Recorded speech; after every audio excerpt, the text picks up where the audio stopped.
Hello friends, শুভ দুপুর। আজকে কাতলা মাছের ঝোলের রেসিপি নিয়ে তো চলে এসেছি।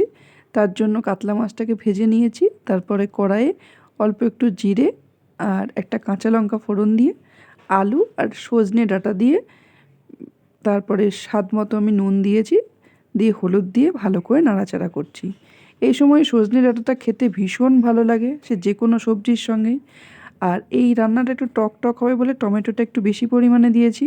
আমার অল্প রান্না, 3 জন মানুষের রান্না, তো সেই কারণে মোটামুটি 2টো মিডিয়াম সাইজের টমেটো দিয়েছি।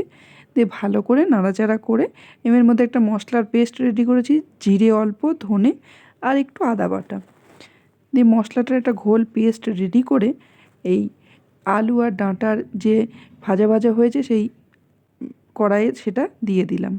ঘোলটা দিয়ে এবার ভালো করে নাড়াচাড়া করবো। দিয়ে মশলাটা যতক্ষণ কষবে, যতক্ষণ তেল ছেড়ে না আসবে ততক্ষণ এটা কষে যাব।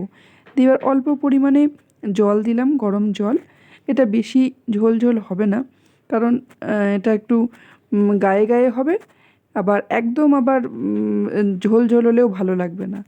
তো তারপরে মাছ ভাজাটা দিয়ে দিলাম, আর নামানোর আগে অল্প একটু চিনি আর একটু গরম মশলা গুঁড়ো দিয়েছি। আমার রান্নাটা পুরোপুরি রেডি। দেখো, খুব সুন্দর রান্নাটা খেতে হয়েছিল। তো এই সময় এরকম রান্নাগুলো খুব ভালো লাগে, একটু টক মিষ্টি ব্যাপারটা থাকলে, কারণ এখন গ্রীষ্মের আভাস চলে আসছে প্রায়। এটা কাতলা মাছের পাতলা ঝোল।